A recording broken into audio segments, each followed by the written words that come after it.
Okay, so welcome to Think Differently. This is part 2. If you missed part 1, don't worry. I'll share the replay with you in the email that I send out later today. You do not need to have watched part 1 in order to watch part 2. They are standalone items. But this is about what I wish somebody told me about being a high achiever. And I got so many comments, questions, not only during the part 1, as I was delivering it. There was just such great participation. Thank you to everybody who was here for number 1. But I also got some really interesting people sending me messages about why they were signing up for it, people sending me messages afterwards about what they learned and like what they thought it was going to be about and then what it was really about and what it really inspired. And so I just think that the topic of high achiever, it's an interesting, I really didn't think about it being a term that people either use and resonate with and like aspire to. And it's also a term that people are like a little turned off by. And so wherever you stand on that, most of us sort of fall probably somewhere in the middle or with a little bit of both sides. This is for you.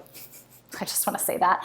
And that's really what inspired this part 2. In addition to the fact that I think I even said this in the last one, like as I was preparing for it, I was like, oh crap, this is too big of a topic for a 30 to 45 minute conversation. And so I think I even said in part 1 right off the bat, like, this is a big topic. I'm just going to barely scratch the surface. I have 47 pages of notes of things I could talk about.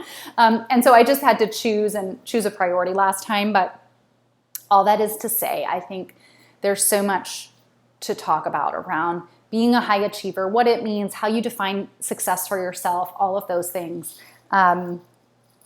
So let's see where today goes. So first off, if you're live and you knew that today was the topic, whether you came to the first part 1 or not, if you knew we were going to be talking about high achievement today, let me know like why that was an interesting one for you. Like, let me know, like, what is it about high achievement? Is it tricky and sticky for you? Is it like, oh yeah, I'm just a freaking driven type A person, like bring it on? Is it you're working on who you are as a high achiever and you're working on creating success in your business? Like what is it that drew you to this conversation if it was something specific to the topic? And if it wasn't, or maybe like I know a lot of times you guys sign up and you don't know the topic, so thank you. And if you did sign up just to sign up, like what thoughts come to your mind for yourself, your experience, whether it's mindset, whether it's literal, like actual achievement in your life, in your business, in your career, what comes up for you around high achievement? And I'm happy to, I've got my notes for today, but especially if you're live, I'm happy to address anything that comes up to your mind that you want to share in the chat. Okay? And if you have nothing to say, that's fine too. All things are good. And then finally, if you are watching the replay, please hit reply on that email that sent you the replay and use that as an opportunity to have a conversation with me, to let me know like what resonated, what didn't, what questions you have, what drew you to this. All of this is helpful, not only market research for me, but it's helpful for me to see kind of what my audience is thinking, saying, feeling about this, and also helps me sort of identify. I have a long list of topics that I could use for these Think Differently events, and a lot of times your questions and comments help me choose which ones to bring forward next. So and then you're welcome to like officially vote and directly ask me for a specific topic or question that you want me to cover in one of these. So again, let this be a back and forth conversation, even though the setup is that I'm sitting here talking. The reason I'm doing this here instead of in some other format is because I like the back and forth. So please back and forth with me to the extent that you feel like you want to. Okay, just one other couple of quick announcements to get started. If you've never joined me before for these, just briefly, my name is Laura Livingston. I'm a business and mindset coach, and I'm very passionate about working with people who are passionate about what they do and want to enjoy the process of running their business. So often the work that I'm doing with my clients is around helping them not only reach their goals, but to do it with like most of my clients are playing a long game, right? They're in this not for 5 minutes to make a quick, $1 million and then move on. They're doing this for the purpose of enjoying the work. They're doing it for the purpose of supporting themselves. They're doing it for the purpose of making an impact on their clients. They're doing it for the purpose of running a successful business, not just now, but now, medium term and long term, whatever long term is, however many more years you want to work before you retire. And so often what we're doing is we are finding ways to do that, running your business in a healthier way, in a more profitable way, in a more sustainable way. And I do that mostly, I generally, all of my career, both in this business and in my consulting career before this, all of my work comes from approaching things from two perspectives. One is human behavior and mindset and understanding ourselves and how our thoughts create not only our actions, but our results in business and life, etc., as well as the practical business strategy elements of running a business. And so I always bring the both together. So much of what I'm talking about today is going to be much more on the mindset side, but generally you will hear me speak from both sides because to me, it's just the total picture of what happens when a human decides to run a business. Okay, so one final announcement, and that is, my boyfriend's home. One final announcement, and that is I am this close to being fully booked for the rest of the year, which I'm so thrilled about and very happy about my business results. But also, and I'm feeling very precious about I think I only have one spot left. There's a chance I might open one more up towards the end of the year, but I think right now I have one spot left. And so all that is to say, if you are interested in working with me, please book a discovery call sooner rather than later. Whether you're thinking about doing that and you want that one spot left before the end of the year, or if you're looking ahead to next year, I'm already taking deposits for next year's spots. And so just thinking ahead and letting you know that things are booking ahead. I definitely have space for for next year. But I just like to let people know that I'm booking ahead a lot further ahead than I normally do. And so I just think that's helpful information. The other piece that I want to share is I'm doing a giveaway this month. So for every time that you join one of these Think Differently live, how do I say that? Every time you join one of these live, right? So please feel free to sign up. If you can't join live, please, of course, catch the replay. But if you join live, you're going to be entered to win. All you have to do is just say hi in the comments. That's how I'm tracking it, which I think you've both already done. Every time you come, you get entered to win once. So if you come all 4 times this month, you'll have 4 entries to win. At the end of the month, I'm going to draw a winner for a free mini coaching session. So usually those are 1 per person, but I'm breaking my rule. If you've already had one, I'm going to still let you enter to win as many times as you want. So it's just literally whoever's name I draw out of the hat. Okay, I think that's all. Let me know if you have questions. All right, so high achievement. Let me just check the comments here so that I make sure I think through this from the perspective of those of you that are live. I don't consider myself a high achiever. I signed up to hear your perspective on what a high achiever is. Okay, awesome. And you will probably like number 1 because I talked a little bit about this. I love this. This is a new term. I feel like I'm a medium achiever. I love this word. But others might disagree. LOL, I'm really hard on myself. Okay, yes, you're both so perfectly in the right place. That makes me so happy.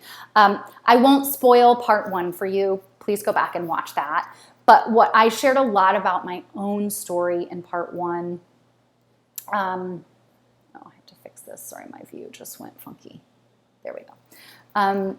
I shared a lot in part 1 about my own story and my relationship to high achievement, to achievement in general, but mostly for me, it has been a journey of my relationship to work. Started with going to a very highly pressurized high school. And so that was the first time I burnt out was when I was, 16, 17, 18. Didn't know that I was burning out. Didn't know I was that stressed out. I knew I was stressed, but I didn't know I was that stressed.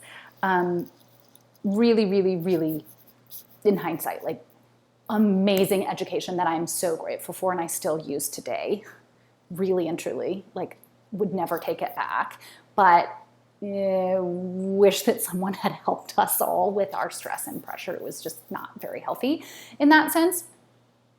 And all that is to say, go back and watch number 1 for more details, but essentially where I came out of that was not only did I not see myself as a high achiever, because even though I think I'm a pretty smart person, like just in general, I'm not trying to diminish myself. I was in an environment at this really high achieving school where I was average, right? So I was with all these crazy smart people. A lot of people in my high school went on to Ivy League colleges, and so it put me in a position where, frankly, if I have to work that hard, right, it was mostly that I was in the wrong fit place, but if I have to work that hard to achieve something, no thanks, I don't even want to be a high achiever, right? So that was how I sort of created my relationship to work. And I could go on about this for days, but I think it's really important to understand how much, and I talked a lot about like societal expectations in the first part. I think it's really important to understand your definition of a high achiever and what in there is like, ew, gross, don't want that. And what in there is like, yes, I want that. That is how I prove my worth and my value, right? Or what in that is like, yeah, I want to just achieve what I want to achieve because it's my life and I want to have my life, right? I want to like live my life the way I want or run my business the way I want or achieve, to just do the stuff that I want to do, right? And so wherever you fall, right, as you can hear me talking, like there's some very unhealthy mindsets in there that I'm describing that I think we all have work to do around our relationship to work.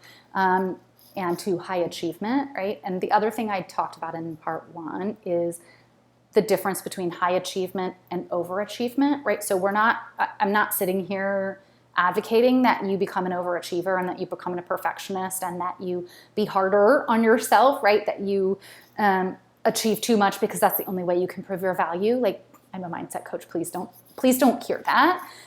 This is about coming to a healthy approach of achievement in general. And frankly, for your business, it's about success, right? Like, what is success for your business? How do you define that for yourself? What do you want? And then how do you just go get it?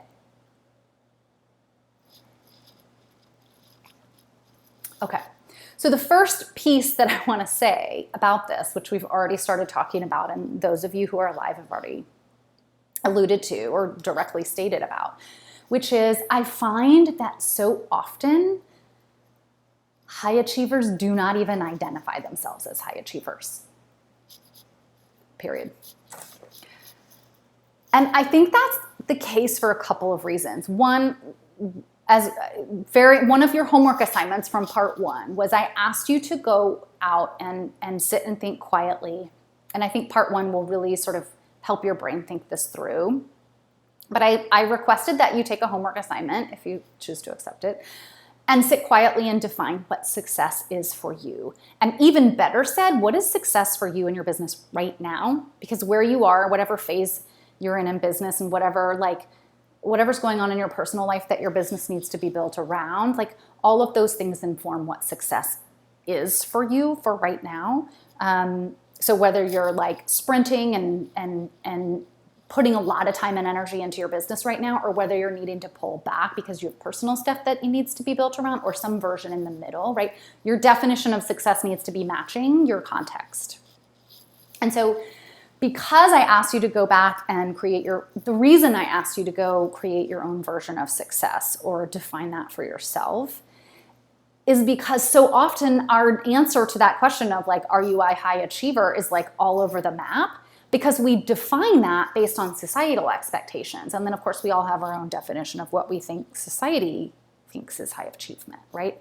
If I go back to the kid that I was in high school when I was like 17, getting ready to, like busting my ass just to like get A's and B's so I could go to a good college and not fail out of this really hard school. For me, like high achievement, like getting it was like, I defined that as like getting into an Ivy League school. That wasn't possible for me. And also I just couldn't care less. That was just not something that I needed.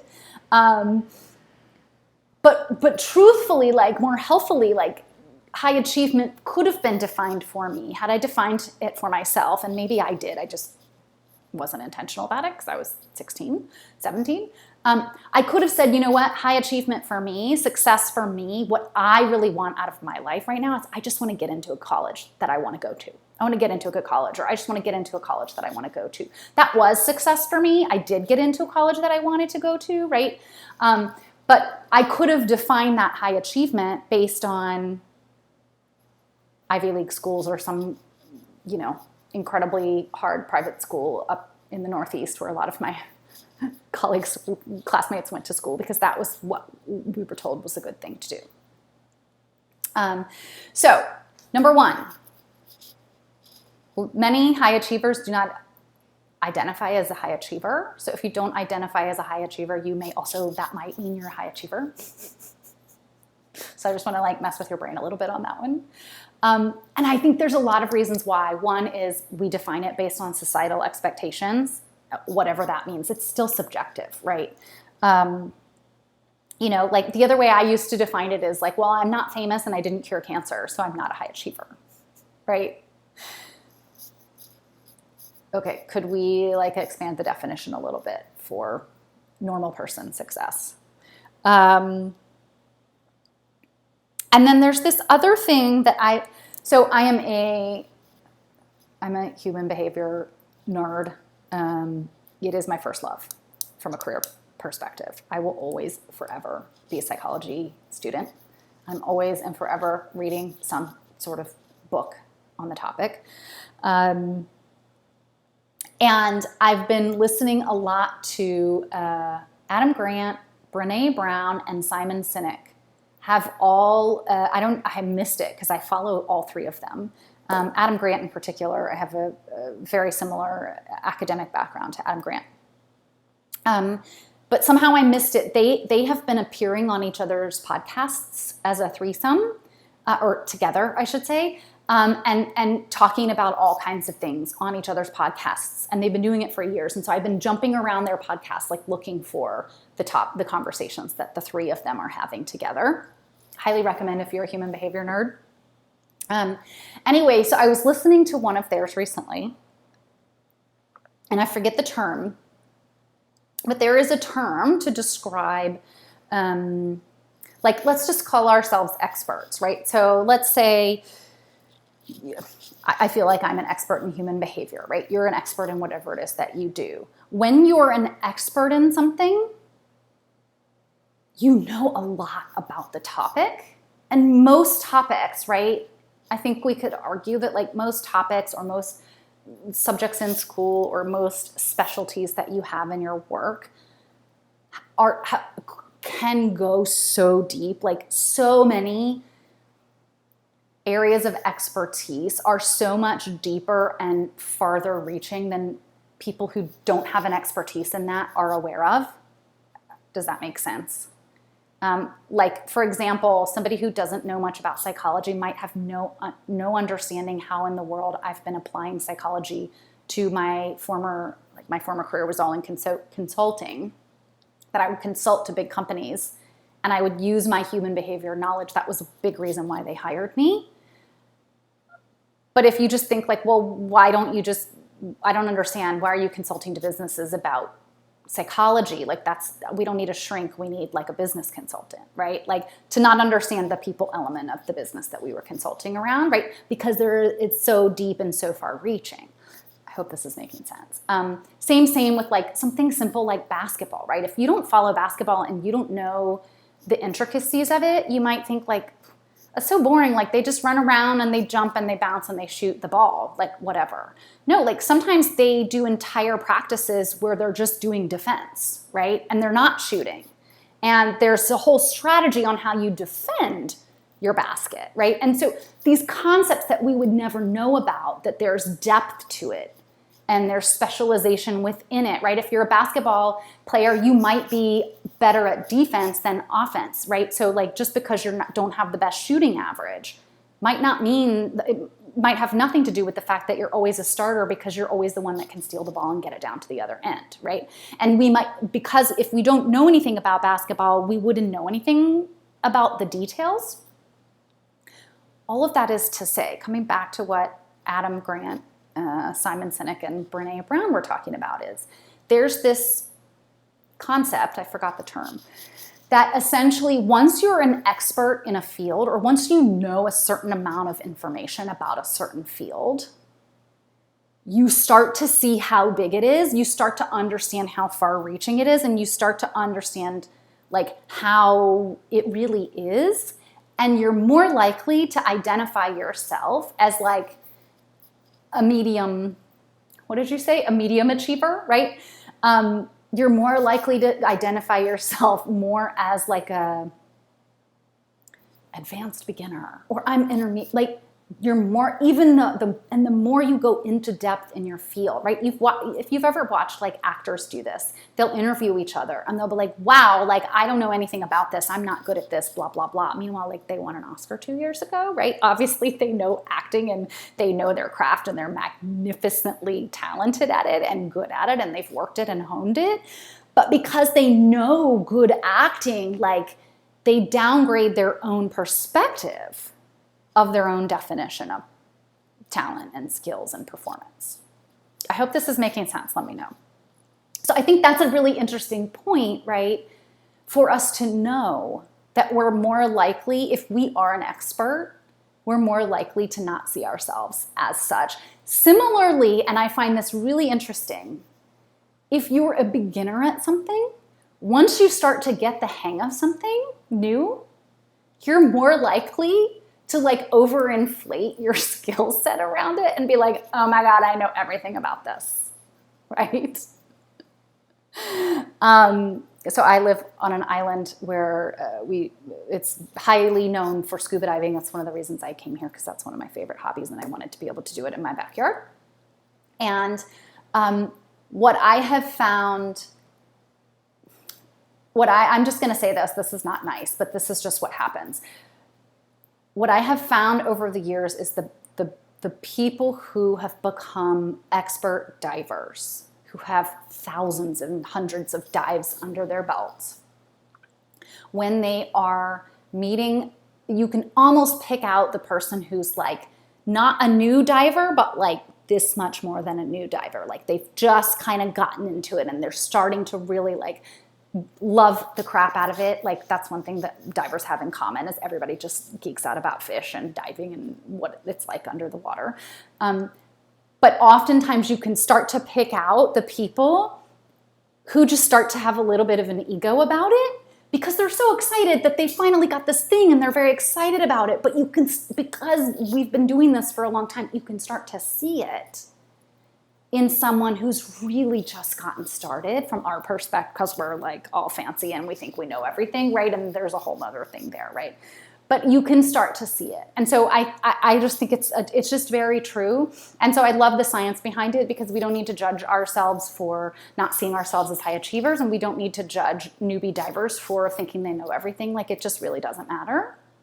And this isn't about judgments, but I think you probably have seen, and I would challenge you, because I think where we judge other people is always an interesting, like, it's normal, it's going to happen, like, it's an interesting piece of data for your brain.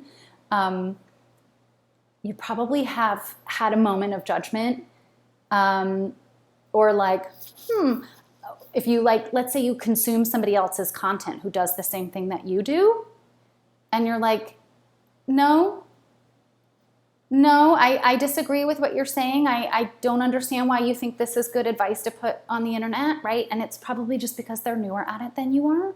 And that's okay. Like we need to have space for all levels and all experiences and all everything. But because you're an expert, you can probably pick that out, right? I hope this is making sense. Let me know. Let me check the comments. And then I have one more piece about how we don't identify as high achievers before I move on to number 2. Yes, making total sense. Okay. Okay. Yeah, I'm digging this medium achiever. I think we might have to coin this term. I'll give you credit. Okay. The Adam Grant thing. Oh yeah. Okay. And so then let's just use society for a minute. Man, I'm I've been talking a lot today. Most high achievers don't identify as high achievers. Many high achievers don't identify as high achievers. Some of it's because the more expert you get, right, you start to misunderstand where you fit in there. But women in particular tend to downgrade like their own identification of themselves within high achievement or expertise or competency. And on the one hand, I think, society could have done a better job of supporting us in our dreams and our confidence. And that's a topic for another day. But one, it's societal. Two, there's been studies done, and I just want to give a great example. There's been studies done, and I wrote down the data because I think it's really important, that like if you're looking for a new job and you read the job description and you're deciding whether or not you're going to apply for that job, men are most likely to apply for jobs that they meet 60% of the requirements for that job. 60%. Men are like, yeah, good enough. I'm going to apply for it. Sounds great. I can do the rest, right? Or whatever they're saying. Women are more likely to apply for jobs when they feel they meet 100% of the requirements for the job. Right? Like just one tiny little stat. Right? So yeah, you've heard this too. Yeah. So again, if we can just,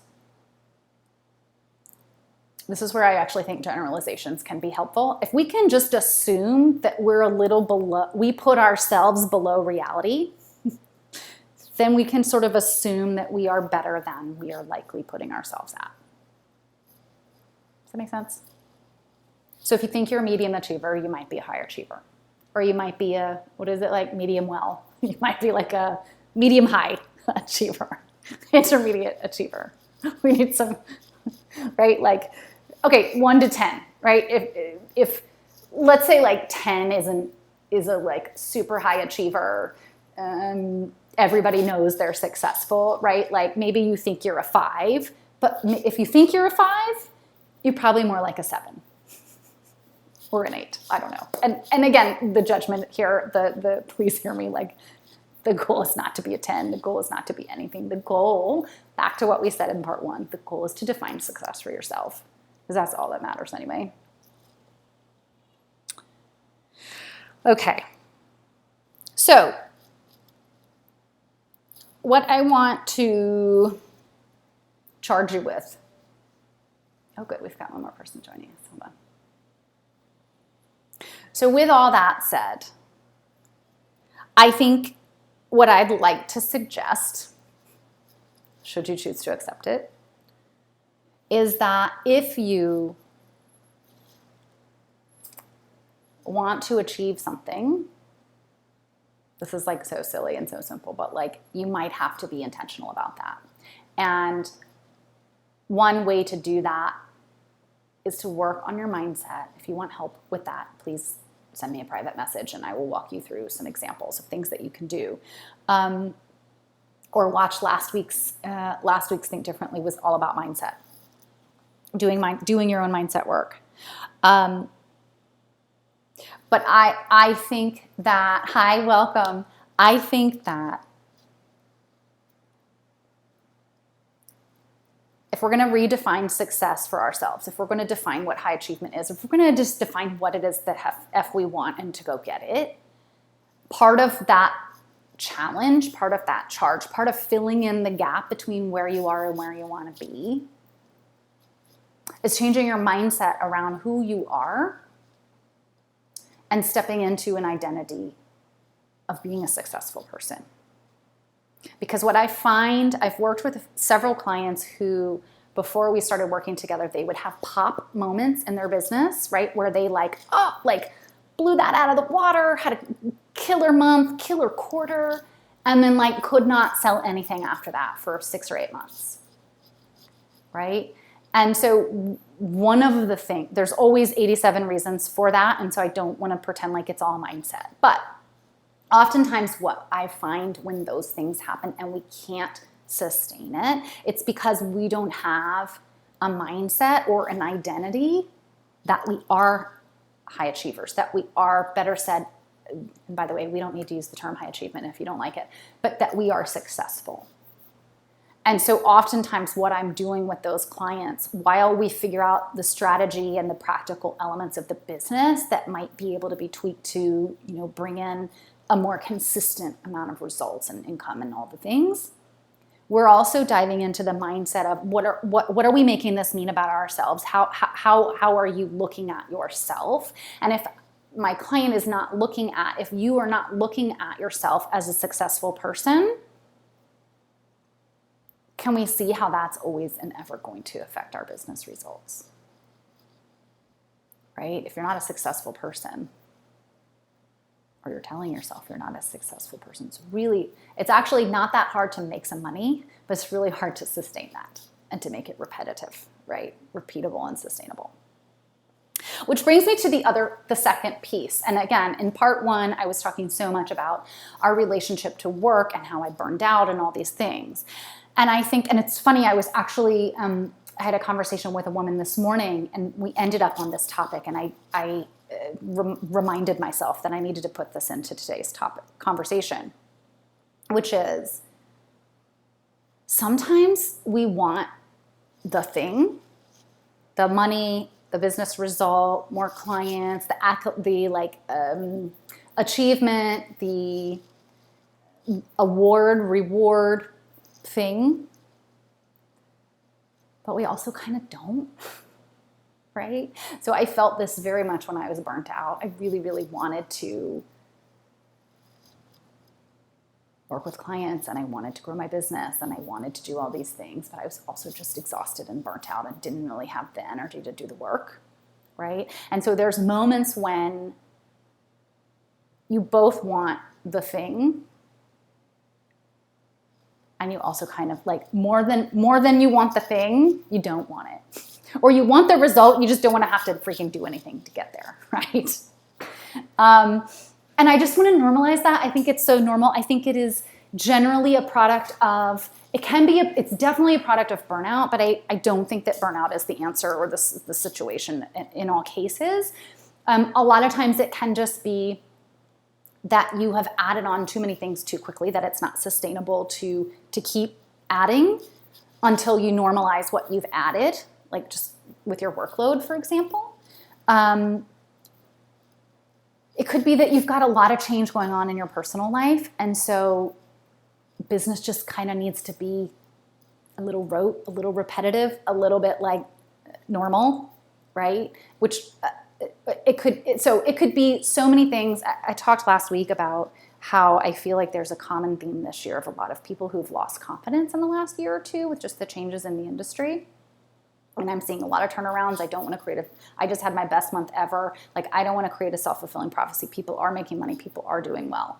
And the industries have changed. And I think that has caught some people unaware and forced all of us to make some shifts. And I think people have lost some confidence.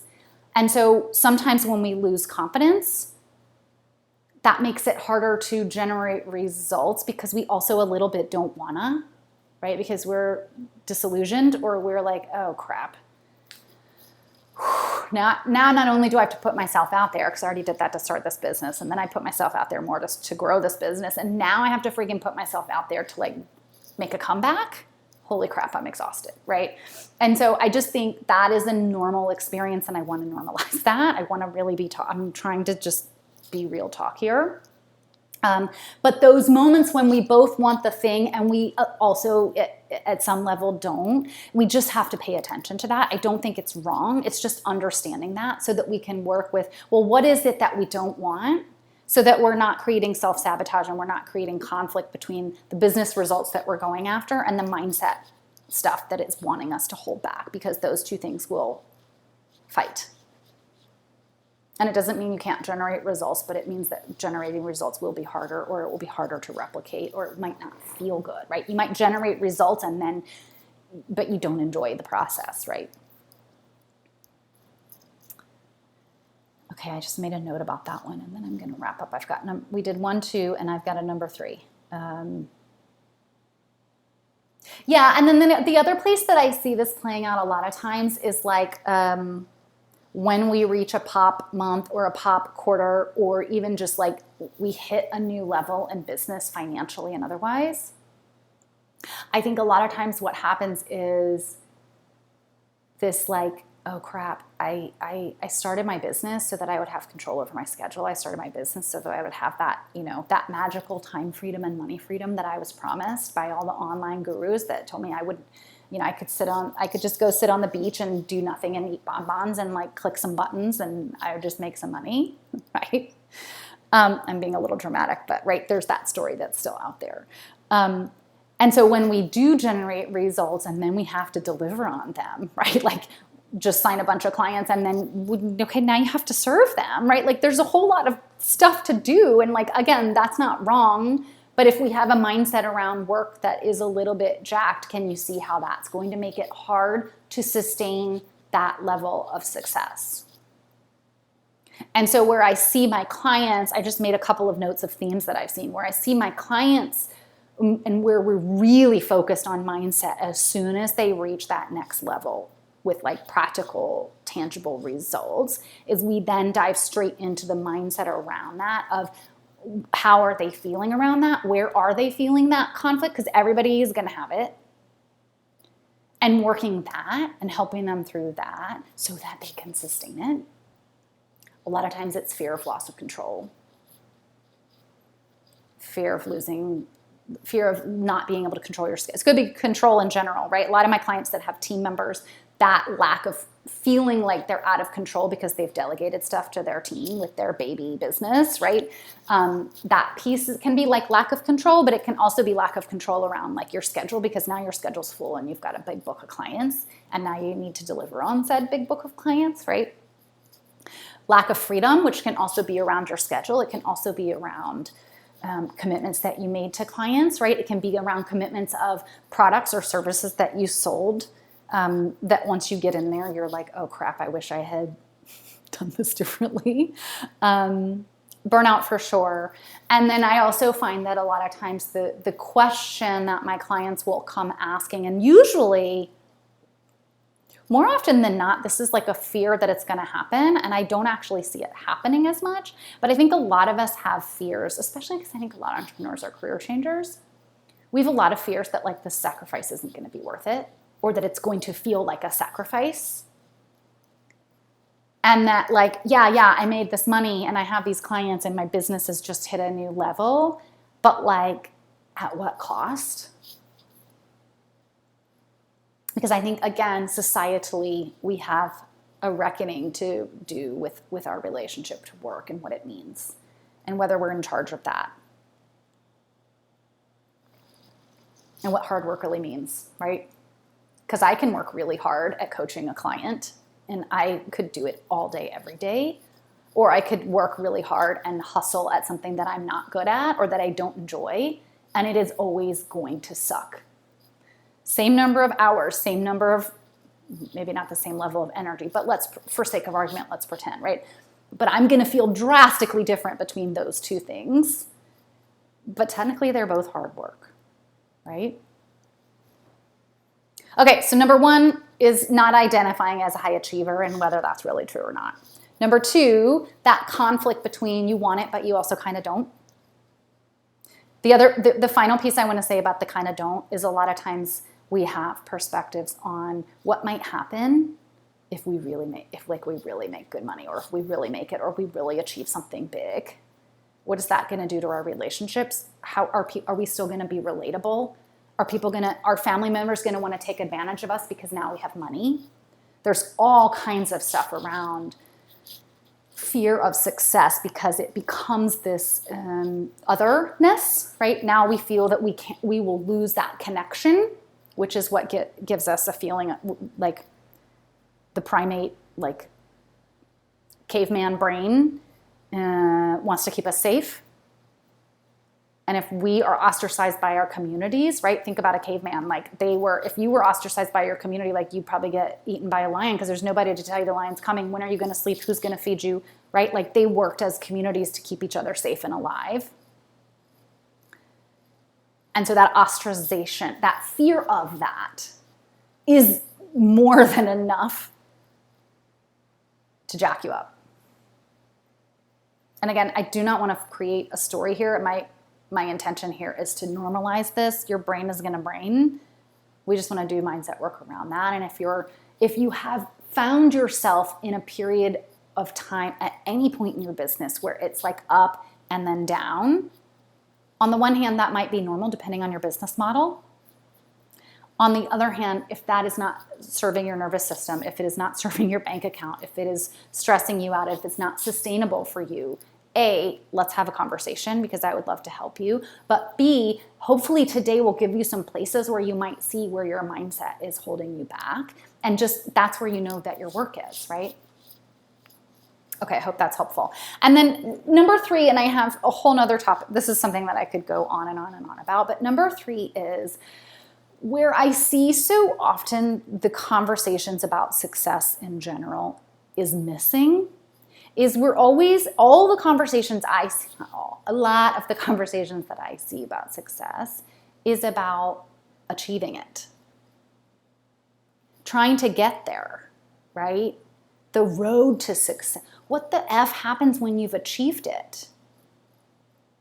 Right? And so it's kind of that same concept that I was just talking about. If you're feeling like your business is up and down, that continuity will bring you calm, but also all these things. Anyway, I'm going on another tangent. Point being, if we're so focused on getting there, and then we don't know how to live it when we're there, nobody teaches us how to be successful, right? A lot of famous people talk about this all the time. And I personally think that's why they're friends with each other, because nobody else gets this weird position that they're in, right?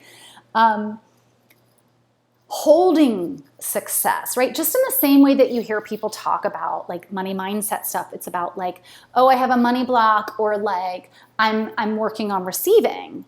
That's awesome. And that's a piece of the process, but that's that whole, I'm just trying to accomplish something. I'm just trying to get there to reach this goal. What happens when you get there is, can you hold that money? Can you spend it well? Can you release some? Can you spend some of it? Can you invest some of it? Can you let some of it be used for something good to treat yourself? Like how you're using that money. And then can you hold some of it? Can you hold it? Savings account, right? Can you hold it? Can you be the kind of person that makes a lot of money? That's where the challenges get, right? That's where it gets more sticky. And I find so often the conversation is about getting there, and there's very little conversation out there about holding it and letting that be. And the truth I see with my clients is the best way to get there is to work that mindset of holding it and who you are, your identity as a person who is successful, who is a high achiever. And even if you have no evidence whatsoever, you just started your business and you have no idea what you're doing, you trust yourself enough to figure it out. That's acting like a successful person. It's when we can hold that mindset of, I'm just the kind of person who gets what I want. I'm the kind of person who can figure anything out. I'm the kind of person who's going to become a successful business owner, even if you can't get to like, I am a successful business owner, right? I'm the kind of person who, I made another note about that. Yeah, oh, this is something that's for me, right? A lot of times we're like, yeah, that's for other people. If this is something that's for you, if success is something that's for you, if you have that belief in yourself, it's also an easier and faster path to get there. Like that's the weird part about it. But it is so hard to hold it, right? How many lottery winners can't hold it? End up dying in the first 2 years that they had that. Like there's all kinds of data around this, and it's because in so many ways that amount of success, especially fast success, is actually dysregulating to our nervous system. And even though we want that, like I'd love to freaking win the lottery. I don't play the lottery, but I would love to win it. I'd love for somebody to just give me billions of dollars. I think everybody would. And my job, the minute somebody gave me that, would be to say, how in the world can I expand to hold this? What am I going to do with this? And who am I now?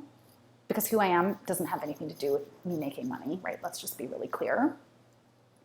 I'm just going to change my view so I can see you guys.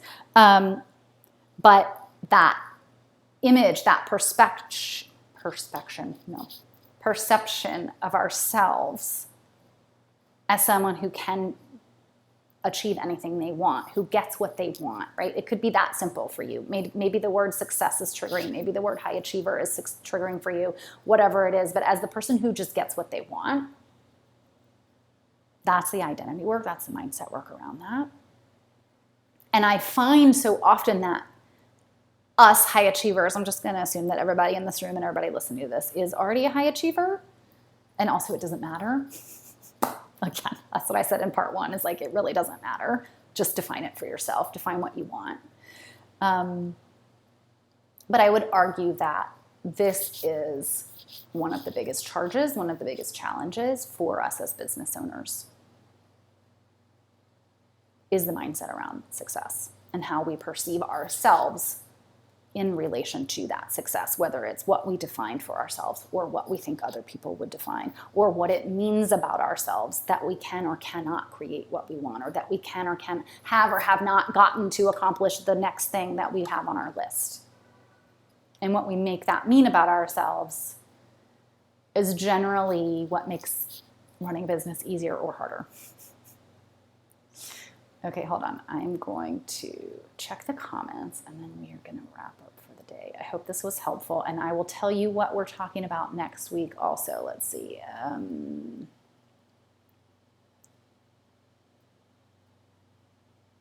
Yeah, I like, this is another, see, we're coining the term medium achiever today. I like medium achiever, sounds less stressful and more attainable. Thanks.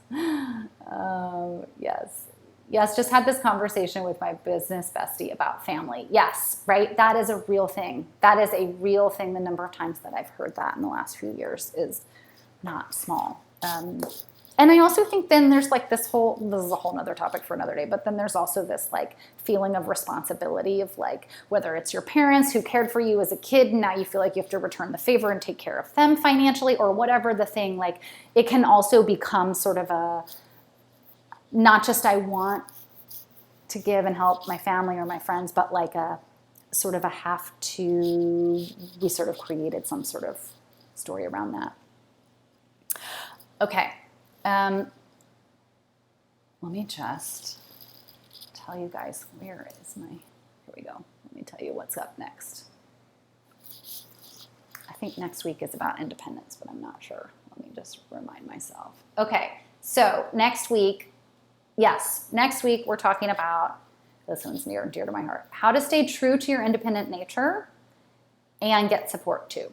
So often those of us that are high achievers, so often those of us that are fiercely independent, independent is my superpower and my greatest challenge to overcome at the same time. It's where I get in my way. So often it's really hard for us to either not ask for help or get support. And what that idea of what support looks like, right? So that could be hiring a coach or hiring a team member or hiring an accountant or like asking your partner for help. There's a bug in here. Or it could be a different level of support. And so anyway, we're going to talk all about that next week. So if that's an interesting topic for you, please join us. And then at the end of the month, we're talking about, this is a big one. I feel like I've brought this up a few times in the last couple of years. If you're feeling low about your work or your business, this might be why. And there's a couple of reasons why. One is industry, but I just think there's a lot of things shifting, and I'm noticing some patterns in the last couple of years of when people start to feel a little sad or low or disillusioned or stressed out or meh about their business. There's just some common themes that I find tend to be the source, and I want to talk about it. So that's what we're talking about. Again, if you join me live for any of the events this month, you will be entered to win a free mini session, and I would love to gift that to you. Everybody who joined live is already entered to win. Sign up for next time. And and if you're looking for a coach and you want my last spot of the year, I would love to talk to you about it. I'd love to support you. And if you're like, I don't know about this year, I'm already talking about next year with people. So if you're a planner and you want to start looking ahead, let's just start talking about it. That's the other thing too, is sometimes we can just have a little powwow and say like, oh, which time frame makes the most sense based on what's going on in your business. And I'd be happy to hold a spot for you for next year. So thank you for joining me live. Thank you for joining me on the replay. I will see you next week, and have a great one. Bye. Thank you. You're welcome.